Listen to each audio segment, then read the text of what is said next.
नमस्कार। बंगाल, बिहार, मध्य प्रदेश, इसके अलावे महाराष्ट्र, बहुत कुछ हो रहा है यहाँ की राजनीति में। और ओशियन नेटवर्क से ओमकार चौधरी सर का भी अभी शो चल रहा है। शो समाप्त करके वो डायरेक्टली हमारे चैनल पे जुड़ जाएंगे। लेकिन जब तक वो जुड़ते हैं तब तक आप वीडियो को लाइक कर लीजिए, क्योंकि आप लोग वीडियो लाइक करने में बड़ा कंजूसी करते हैं। एक तो सपोर्ट करना है मुझे, और सपोर्ट करना है, आपको पता है कि हमारा टारगेट कितना बड़ा है 2024 के मिशन को लेकर के।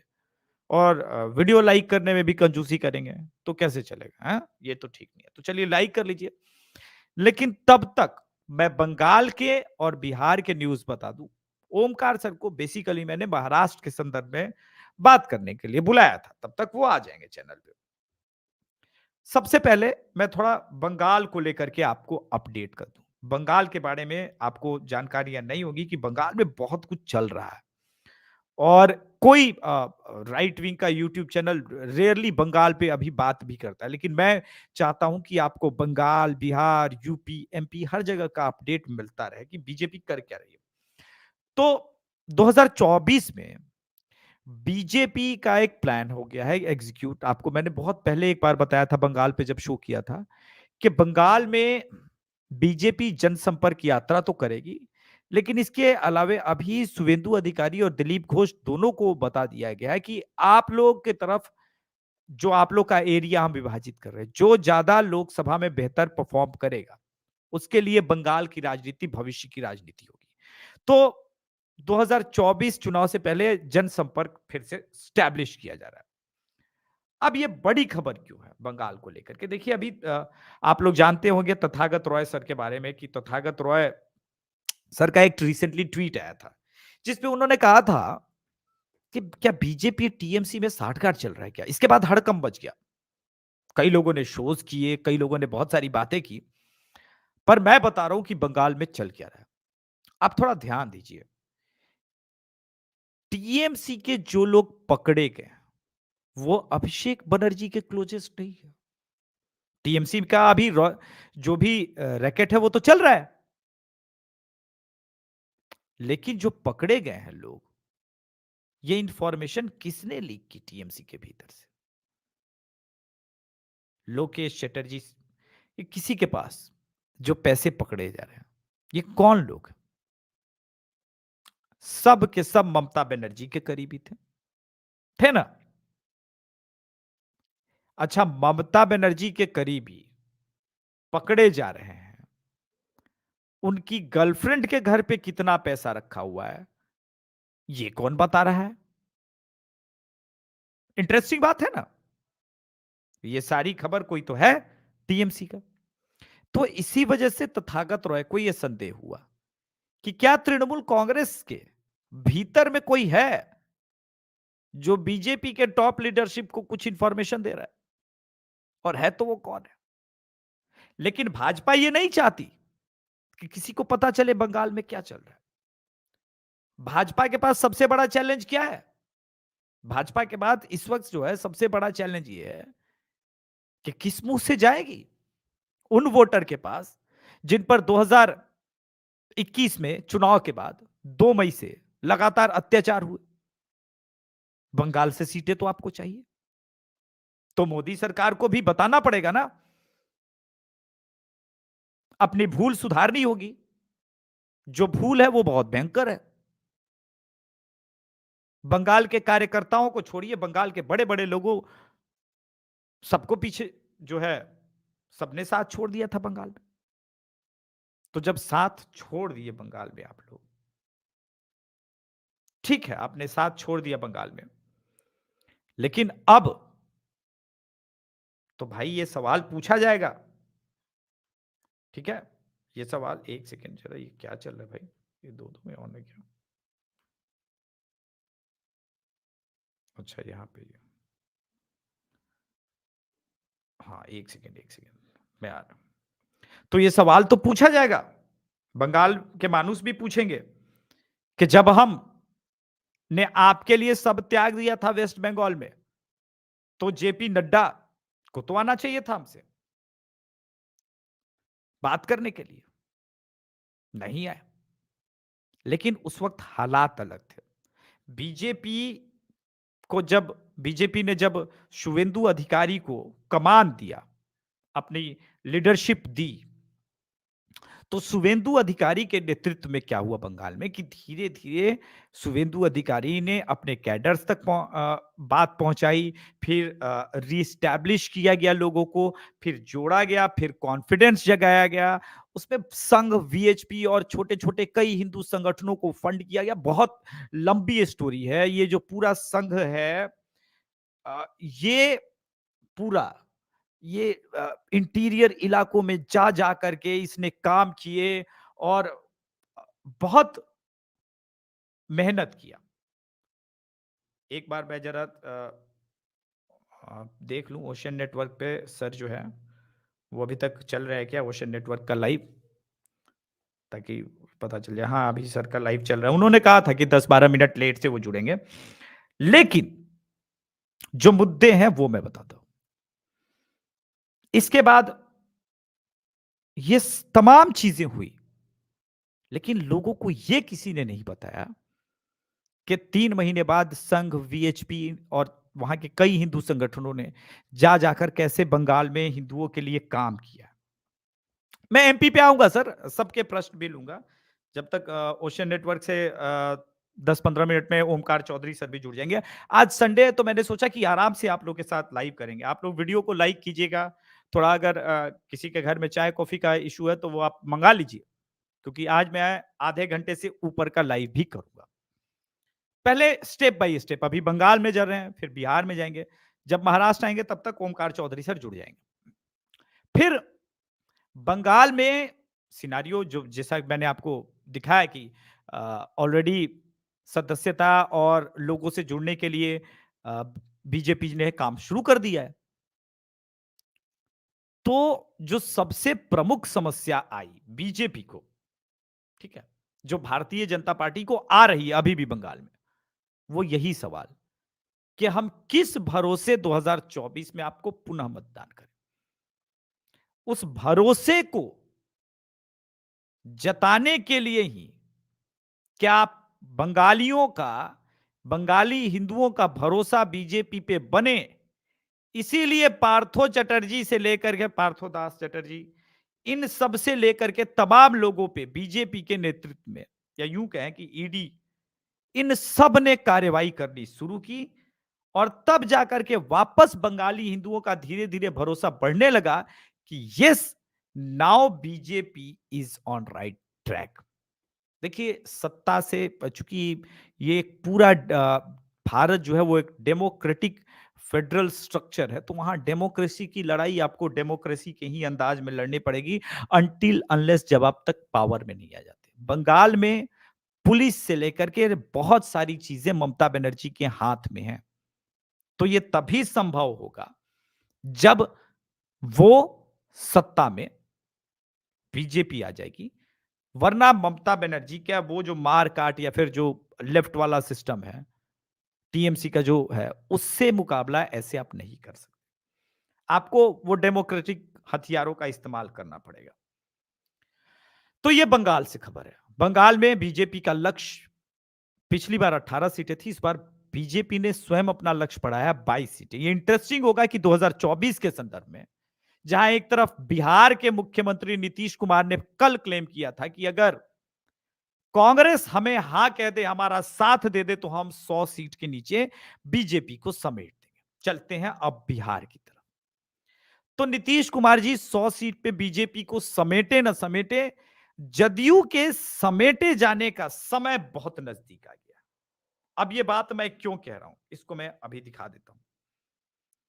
इसके लिए आपको ये न्यूज देख लेना चाहिए। न्यूज है कि उपेंद्र कुशवाहा जो है, हाँ, न्यूज जो है वो यही है कि उपेंद्र कुशवाहा की बैठक हुई, और बैठक में कहा उपेंद्र कुशवाहा ने कि भाई ऐसा है, या तो दे दो हमको 5 ग्राम और रखो अपनी धरती तमाम। इस 5 ग्राम में सारा खेल क्या है? इस 5 ग्राम का सारा खेल यही है कि भाई हमारा सरकार है, हमारी सत्ता है, लेकिन आरजेडी के हाथ में आपने सब कुछ दे दिया। अब आप कहेंगे कि उपेंद्र कुशवाहा का ये जो ट्रैक आप बता रहे थे, ये तो आप पिछले 1.5 महीना से यही हम एनालिसिस कर रहे हैं और समझ रहे हैं। इस जो मीटिंग है इसमें क्या खास है? तो इसमें सभी आरएलएसपी के पुराने मेंबर्स को बुलाया गया और मैंने कहा था कि समता पार्टी के ही आसपास का कुछ नाम रखा गया है, तो हो सकता है आरएलएसपी ही पुनः रख ले या वो निकाल ले। पहले हम समझ जाते हैं कि ये जो मीटिंग थी आज, इस मीटिंग में क्या हुआ? इस मीटिंग में पूरे बिहार से कुशवाहा समाज के लोग आए और एक सुर में जो उपेंद्र कुशवाहा ने बात कही, वो बात बड़ी इंटरेस्टिंग है।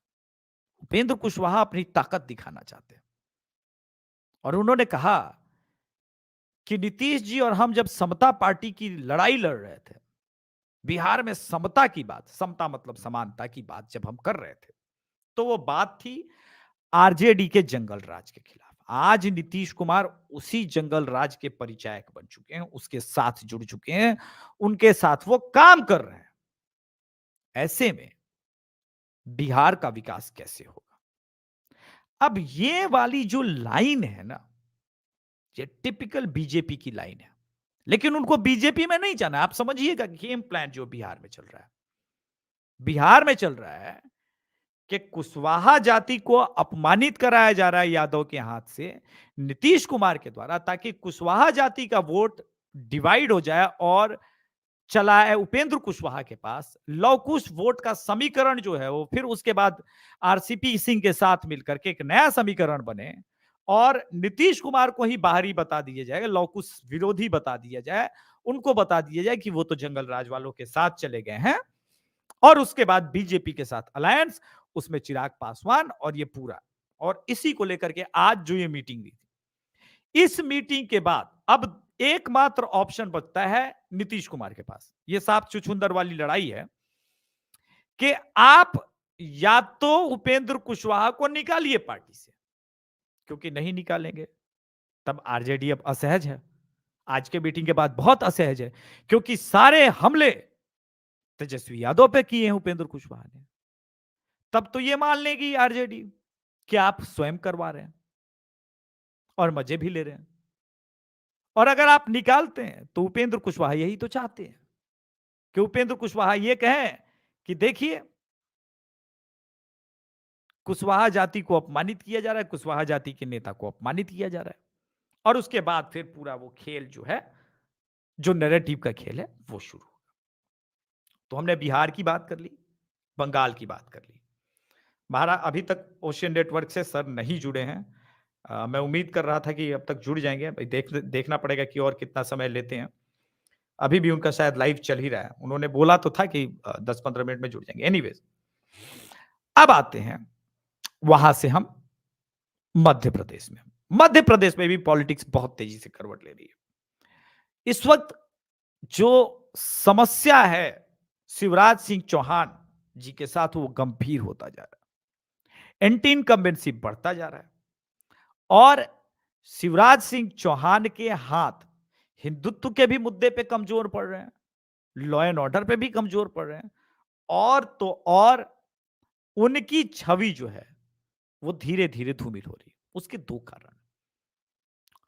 जब आदमी 15-20 साल से सत्ता में होता है ना, तो एक सेचुरेशन मोड आता है जहां से नया थॉट प्रोसेस जन्म नहीं ले पाता।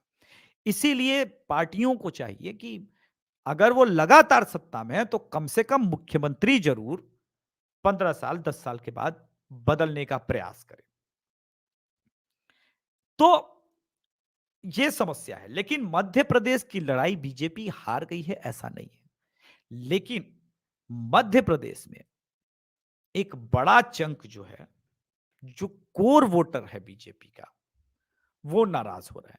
उसका एक कारण नरोत्तम मिश्रा जी का साइडलाइन किया जाना भी है। अब नरोत्तम मिश्रा जी को अगर आगे करेंगे तो शिवराज सिंह चौहान का कैंप गुस्सा होगा। ऐसे में बीजेपी के पास मेरा सजेशन तो यह है कि सिंधिया जी को आगे बढ़ाए। ऐसा तो है नहीं, आपके पास ऑलरेडी एक अच्छा एक्स कांग्रेसी हेमंता बिश्व शर्मा के रूप में बढ़िया लीडर है। अच्छा, असम में भी बीजेपी ने जो अपनी कार्यकारिणी की बैठक है, उसमें टारगेट बढ़ा दिया है। असम की 14 सीटों में से बीजेपी इस बार 12 सीट का टारगेट लेके चल रही है। अब ये कैसे होगा, ये इंटरेस्टिंग बात है। ये कैसे अचीव करेगी बीजेपी, कितना टाइम लगेगा, वो देखने की बात है। लेकिन अभी जो है वो दिख रहा है स्पष्ट रूप से। ओपी पब्लिक का सवाल है कर्नाटका में क्या होगा। आज का शो कर्नाटक पे नहीं है। कर्नाटक पे मैं, आपको भी पता है, मैं पिछले 4-5 दिन से कर्नाटक से आने के बाद मेरी जो है फीवर था, कोल्ड था, कफ था, काफी खांसी थी, और इस तेवर में मैंने पिछले 5 एपिसोड में शो भी नहीं किए। आप लोगों से निवेदन है, आप लोग वीडियो लाइक करते रहिएगा, चैनल को सब्सक्राइब करते रहिएगा, ये जरूरी है भाई। टारगेट लंबा चौड़ा है लड़ाई के लिए 2024 का। एनीवेज, कर्नाटक पे ओपिनियन पोल हम अब 2 से 3 दिन मैक्सिमम आप हमको समय दीजिए, सारा आंकड़ा आ गया है। मैं स्वयं कर्नाटक से आ गया हूं। ओपिनियन पोल देंगे प्रॉपर सिर्फ कर्नाटक पे, वो रिकॉर्डेड, जिस प्रकार का मैं ओपिनियन पोल हमेशा से देता आया हूं वैसा दूंगा, ठीक है। नील बहादुरी जी का कहना है कि क्या भैया त्रिपुरा में बीजेपी रिपीट। त्रिपुरा को लेकर सवाल मुझसे बहुत पूछा गया, मैं कर नहीं पाया था। और चूंकि त्रिपुरा में मैंने ओपिनियन पोल भी नहीं किया, एग्जिट पोल भी नहीं किया, लेकिन त्रिपुरा के मेरे कई पत्रकार मित्र हैं जिनसे मेरी बातचीत हुई है। ऐसा लगता है कि बीजेपी त्रिपुरा में अपनी सत्ता जो है वो रिटेन कर लेगी। तो हमारे साथ ओमकार चौधरी सर जुड़ गए हैं। ओमकार सर, जय श्री राम। जय श्री राम अभिषेक जी। और मैं सबसे पहले तो आपसे और दर्शकों से माफ़ी मांग लेता हूँ। मैं मैं सब इतना मैंने बता दिया था। लेट लतीफ़ कभी होता नहीं, लेकिन मेरा अपना प्रोग्राम थोड़ा लंबा खिंच गया। जी 2 जी, मैं देख रहा विशेषज्ञ था। थे, तो वहाँ पर थोड़ा-सा समय ज़्यादा लग गया। जी, जी।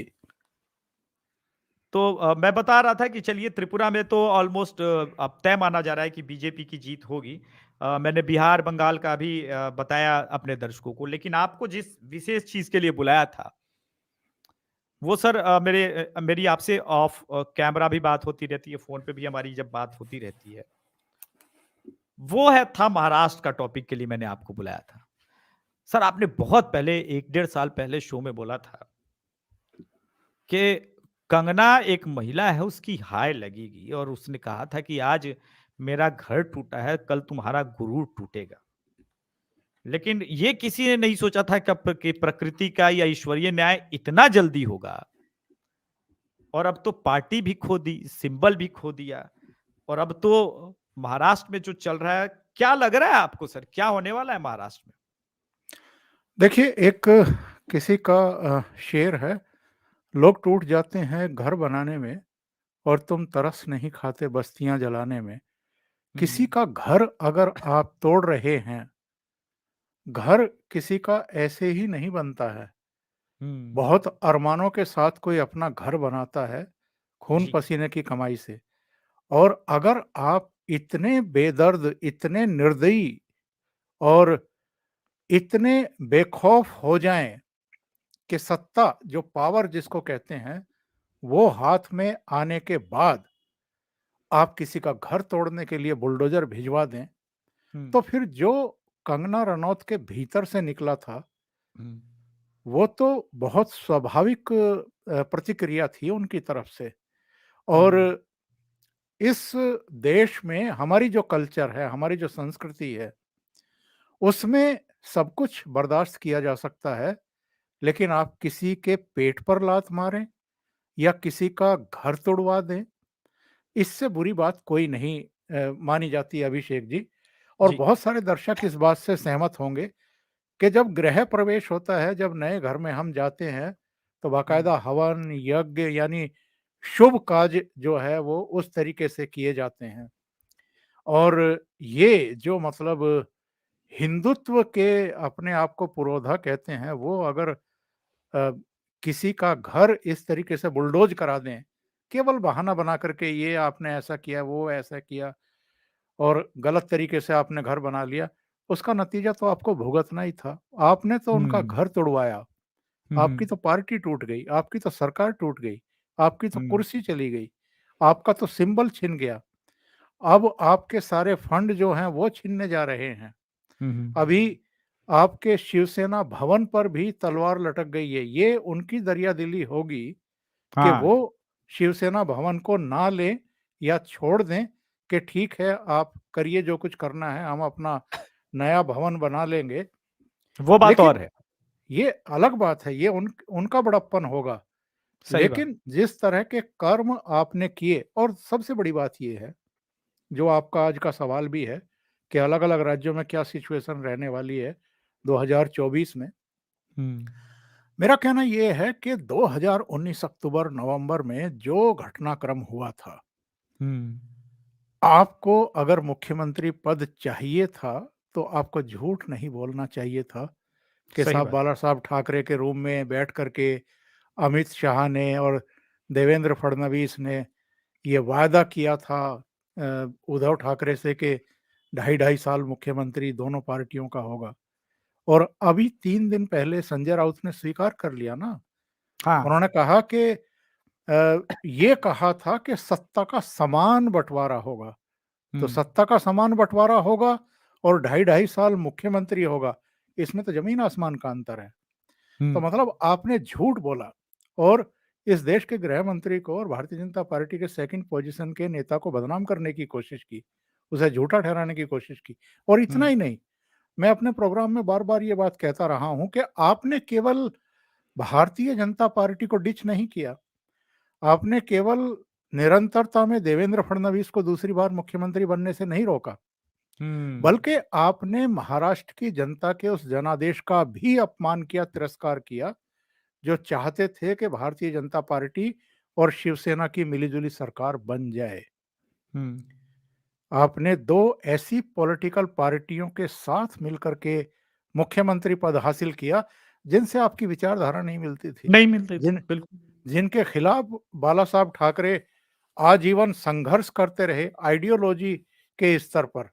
हुँ, तो जो इनका मतलब इस समय हाल हुआ है, वो तो होना ही था, वो तो तय था। मैंने तो इसका नाम ईश्वरीय न्याय रखा है सर। वो इसलिए क्योंकि एरोगेंस इतना था कि किसी ने फेसबुक पे कमेंट किया, किसी ने सुशांत सिंह राजपूत के लिए इंसाफ माँगा, सब पे समान रूप से एफआईआर और तो और छोड़िए मुकेश अंबानी तक को नहीं छोड़ा कि बोला वसूल लेंगे भाई सारा पैसा। ऐसे कैसे? हमें तो ये तमाम चीज़ें हैं। लेकिन एक दि आपके लिए प्रश्न आया दिवाकर पांडे जी का। जी। नमस्कार, उद्धव गुट के विधायक और सांसद अब किसके माने जाएँगे? क्या शिंदे के जा पाएँगे या फिर बागी कहे जाएँगे? बागी होंगे तो क्या सदस्यता रद्द होगी? देखिए, कानूनी पक्ष ये है कि चूँकि अब शिवसेना की बागडोर जो है वो चुनाव आयोग ने एकनाथ शिंदे को दे दी दे है, दिए। सौंप दी है हुँ, और सिंबल भी उनके पास, पार्टी भी उनके पास और वही असली शिवसेना मानी जाएगी। तो हुँ, अगर ये शिवसेना के सिंबल पर चुनाव लड़े और जीते, तो ये एकनाथ शिंदे की जो शिवसेना है उसके सदस्य माने जाएँगे। अब हुँ, विधानसभा में जो इस समय आदित्य ठाकरे समेत 15 एमएलए उद्धव ठाकरे के साथ बचे हैं, उनको हुँ, भी वही करना पड़ेगा जो हुँ, एकनाथ शिंदे की शिवसेना के पार्टी व्हिप आदेश देंगे। आदेश देंगे, इसी बिल्कुल। तरीके से पार्लियामेंट में भी जो मेंबर ऑफ पार्लियामेंट अभी इनके पास बचे हैं, 6 है या 7 है, 6 है, 7 है, हाँ। उनको उसी तरह का बिहेव करना पड़ेगा जो एकनाथ शिंदे की चाहेंगे। शिवसेना के पार्टी व्हिप आदेश देंगे। अगर इन्होंने ऐसा नहीं किया, तो अब अयोग्यता की तलवार इनके सिर पर लटक जाएगी। अरे गज़ब! हाँ, तो ये डाउट चलिए क्लियर हो गया। हम चूँकि ओमकार सर बहुत लंबा शो नहीं करते हैं और आप 1.5 घंटा बोल के आए हैं। लेकिन फिर भी थोड़ा बहुत तो टाइम लूँगा ही। मैं लंबा शो आपको भी पता है आधा घंटा 45 मिनट मैक्सिमम मेरा जाता है। जी, जी। अ, पिछले 1 महीने से देखें तो भारत में एक बेचैनी का माहौल क्रिएट करने का प्रयास किया गया है। जॉर्ज सोरस का मुद्दा आ गया, इसके पहले भारत जोड़ो आंदोलन के ठीक पहले बीबीसी डॉक्यूमेंट्री, फिर बीबीसी के ऊपर रेड भी हुई, फिर वो भी अलग हो गया तो फिर अब ब किसान आंदोलन की फिर से धमकी दी जा रही है, मार्च में शायद डेट दे दिया गया है। अब तो कि हालाँकि बिल वापस ले लिया गया है और पंजाब में किसानों को मार पड़ रही है और बिहार में मार पड़ रही है तो कि किसान आंदोलन नहीं हो रहा है, लेकिन दिल्ली में होगा ये पता नहीं। तो क्या लग रहा है कि ये एक साथ टूल किट जो एक साथ एक्टिव हुआ है, और आपने पहले भी कहा था कि ये महाभारत युद्ध से पहले जो विराट युद्ध है एक प्रकार का जो हुआ था, वो उसी प्रकार का कर्नाटक, एमपी, राजस्थान और ये सारे इलेक्शंस होने वाले हैं। तो क्या लग रहा है कि विपक्ष तो नहीं, लेकिन एक कांग्रेस का जो इकोसिस्टम है वो कई अलग-अलग क्षेत्रों पे बीजेपी को एंगेज एंड डिफीट करना चाहता है कि कहीं से जॉर्ज सोरोस को उठा लेंगे, कहीं से मीडिया को उठा लेंगे, डेमोक्रेसी अंडर थ्रेट, फिर हिंदू फोबिक, फिर दलित पे अत्याचार, जो जॉर्ज सोरोस का टूल किट है, उस पे अब ऐसा लग रहा है फोकस्ड वे में काम हो रहा है फिर? देखिए, ये समझना पड़ेगा और हमारे बहुत सारे दर्शक तो समझदार हैं, वो समझते हैं इन चीज़ों हाँ, को मेरे और आपके दर्शक तो समझदार हैं। कि पिछले 10 वर्ष, 9 वर्ष समझ लीजिए, इन हुँ, 9 वर्षों में इस देश में कितने बड़े बदलाव हमें देखने को मिल रहे हैं। हुँ। हाईवेज़ हो, वाटरवेज़ हो, एयरवेज़ हों, हर क्षेत्र में बहुत बड़ा काम हुआ है अरे और सर, अब केवल तो हम अमेरिका को ऑर्डर दे रहे हैं बोइंग के डायरेक्टली, हाँ, जो एयर इंडिया 470 घाटे में थी। 470 विमान अमेरिका और फ्रांस से खरीद रहे हैं हैं? और उसमें ब्रिटेन को भी कुछ रोज़गार मिल रहा है। तो हुँ। खुद अमेरिका के राष्ट्रपति अगर ये कहें कि हमारे 10 लाख लोगों को रोज़गार मिलने वाला है भारत के इस ऑर्डर से, तो आप समझ लीजिए कि हम कैसे इस देश की महाशक्ति को भी अब रोज़गार जनरेट करा रहे हैं, उपलब्ध करा रहे हैं। दूसरे हमें ये समझना पड़ेगा कि भारत इन लोगों के लिए एक बहुत बड़ा बाज़ार रहा है। हुँ, अमेरिका हो, चीन हो, यूरोपियन कंट्रीज़ हों, इनके लिए बहुत बड़ा बाज़ार रहा है। इसके अलावा हमारे यहाँ हर खरीद, रक्षा खरीद इन देशों से की जाती रही है और उसमें बहुत मोटी दलाली जो है, हर सौदे में हमारे यहाँ के कुछ दलाल जो हैं वो खाते रहे हैं, कुछ पॉलिटिकल पार्टियाँ खाती रही हैं। अब सबकी दुकानें तो बंद कर रहे हैं नरेंद्र मोदी और उनकी हुँ, सरकार। हुँ। अगर आत्मनिर्भरता का आप नारा देकर के उस देश दिशा में बहुत मजबूत स्टेप उठा रहे हैं और 100 से ज़्यादा रक्षा सुरक्षा से जुड़े साजो-सामान अपने देश में तैयार करना आरंभ कर चुके हैं, मेक इन इंडिया हुँ। के तहत, तब कितने देशों के पेट पर आप लात मारने वाले हैं। इसके अलावा जो है मतलब वैक्सीन से लेकर के तमाम चीज़ें आप खुद तैयार करवा रहे हैं। सही कोविड बात। में आप किसी देश की तरफ देख ही नहीं रहे थे कि वहाँ से कोई मदद आएगी और तब हमारे लोगों की जान बचेगी। बहुत सीमित समय में ये सारी तैयारियाँ कर ली हम लोगों ने। यहाँ तक कि जो ऑक्सीजन की ज़रूरत 10 टाइम जो है हम लोगों को पड़ रही थी ज़रूरत, वो हमने तैयार कर ली और हवाई जहाज़ से लेकर के और रेलवेज़ तक सब लगा दिए गए थे ऑक्सीजन के बिल्कुल, खाली बिल्कुल। और भरे हुए जो कूपे थे वो डेस्टिनेशन पे पहुँचाने के लिए। तो पूरी दुनिया अब बहुत अच्छे तरीके से ये समझ रही है और देख रही है और भारत जो जिस तरीके से विश्व की 5वीं आर्थिक शक्ति बनकर के उभरा है और हर क्षेत्र में हमारे आईटी से जुड़े हुए लोग अभी यूट्यूब के जो नए सीईओ हैं, वो हमारे हुँ, उत्तर प्रदेश से बिलॉन्ग करते हैं। बिल्कुल, सुंदर बिल्कुल। पिचाई जो देखिए ना, हम लोग का अल्फ़ाबेट रीच भी के बढ़ गया है। 30 मिनट में ही एक लगभग 1100 लोग लाइव हैं। लाइक कर लेना जी तुम लोग हैं दोनों चैनल को। तो सुंदर पिचाई अल्फ़ाबेट के, सत्य जी। नडेला माइक्रोसॉफ्ट के, मतलब कहाँ डंका नहीं बज रहा है भारत का। तो ये लोग कैसे बर्दाश्त करेंगे? और हमारे देश के हुँ। भीतर भी जो सत्ता के भूखे भेड़िए हैं, जिनको लगता था कि शायद हमारा ही एकाधिकार है इस सत्ता पर और एक खानदान विशेष जो अपनी जागीर समझ रहा था भारत को, तो ये सारे मिलकर के देश के भीतर के भी और देश के बाहर के भी, कभी बीबीसी की डॉक्यूमेंट्री 2 किस्तों में आ रही है, कभी हिंडनबर्ग की तथाकथित रिसर्च रिपोर्ट आ रही है, प्रधानमंत्री पर भी अटैक, अडानी पर भी अटैक, भारत पर भी अटैक। मतलब एक ऐसा वातावरण बना दीजिए कि जो प्रगति का पथ इस समय दिखाई दे रहा है और तेज गति से भारत उस तरफ बढ़ रहा है, उसको किसी तरीके से बाधित करिए। रोका जाए। बिल्कुल, तो बिल्कुल। जो आप ज़िक्र कर रहे हैं कि मार्च में फिर ये दिल्ली में आकर के बैठने वाले हैं, तो जब भी इस तरह के आप चेहरे देखें कि वो अब शुरू हो गए हैं चुनाव से 1 साल पहले, तो समझ हुँ, जाइए कि उनके मुँह में कोई हड्डी डाल दी गई है।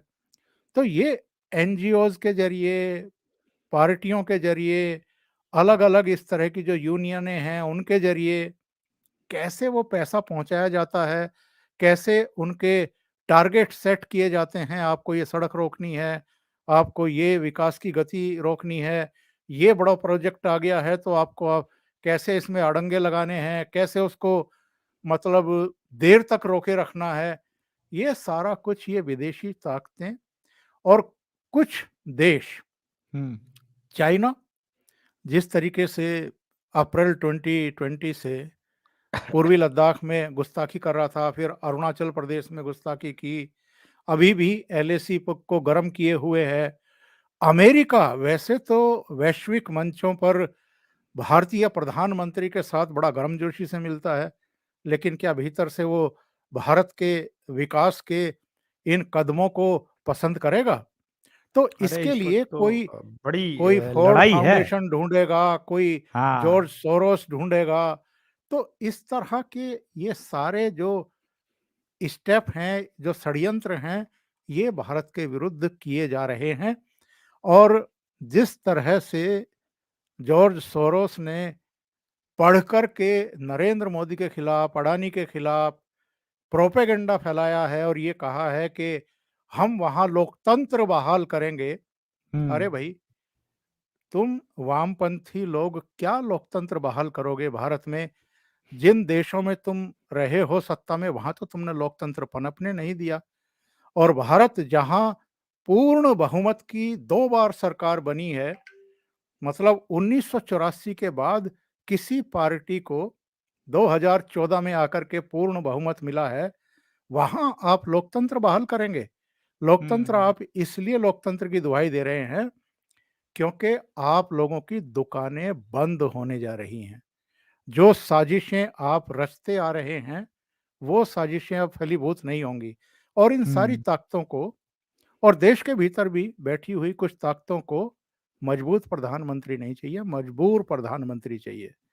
और वो बिल्कुल। अब देश की जनता चूँकि जागरूक हो गई है, समझ गई है, कौन हमारा भला कर रहा है, कौन देश को आगे लेकर के जा रहा है, इसलिए इनकी साजिशें विफल ही होनी है, सफल नहीं होनी है अभिषेक जी। बिल्कुल, बिल्कुल। व्लादिमीर कह रहे हैं कि बंगाल में 37 सरकारी संस्था के सारे कर्मी धरना पे हैं, पेन डाउन करके बैठे हैं और टीएमसी ने 4 वर्ष से उनका सैलरी नहीं दिया है। देखिए, ये सारी चीज़ें तो होंगी ही। आपको पता नहीं है, बंगाल में तो सीधे-सीधे अराजकता की स्थिति चल रही है। लेकिन एक बात मैं आपको बता दूँ कि बंगाल को, जो मैंने पहले शो के ओमकार सर के आने से पहले डिस्कस किया और बताया कि कैसे 2024 का संपर्क यात्रा शुरू हुआ है और सारा बंगाल में चल रहा है, बिहार के संदर्भ में जो मैंने बताया। ऐसा नहीं है कि बीजेपी के पास कोई थिंक टैंक नहीं है, बीजेपी के भी थिंक टैंक सही समय पे सही काम करने के प्रयास में हैं। लेकिन हमारे पास रीच कम है। मेरे पास ओमकार सर, संजय सर के पास मान लीजिए ठीक है, रीच है 40,000, 50,000, 60 लाख, 1 लाख लोग देख लेंगे।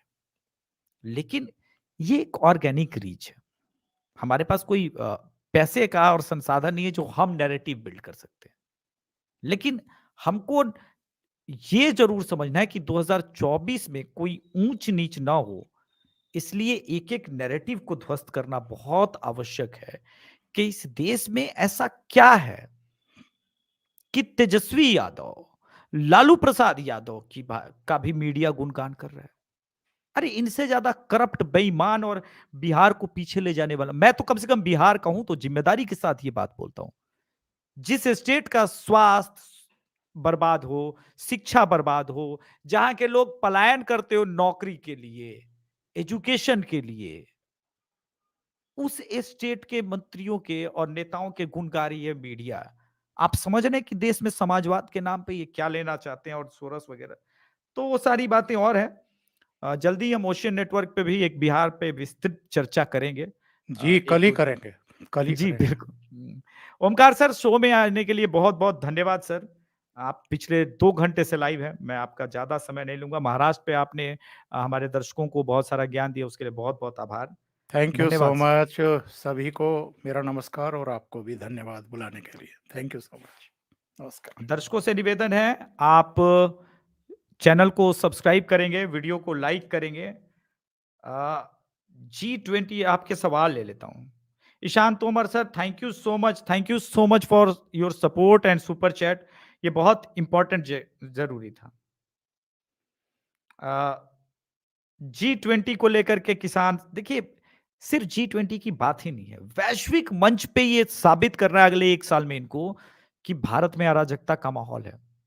ये जो हो रहा है ना, ये तो ट्रेलर है, अभी कुछ नहीं है।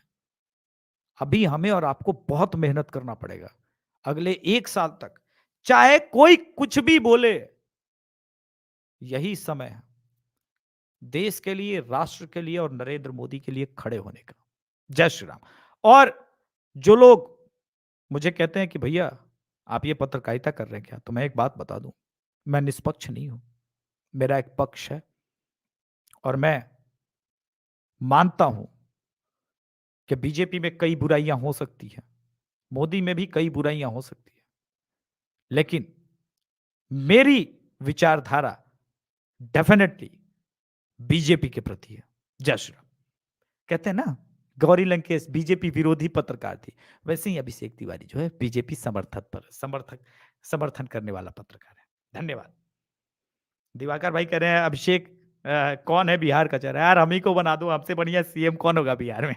लेकिन अभी देखते हैं, अभी वो डिटेल हम आपको ब्रेक करेंगे, आप तो व्हाट्सएप पे भी हैं। जय श्री राम।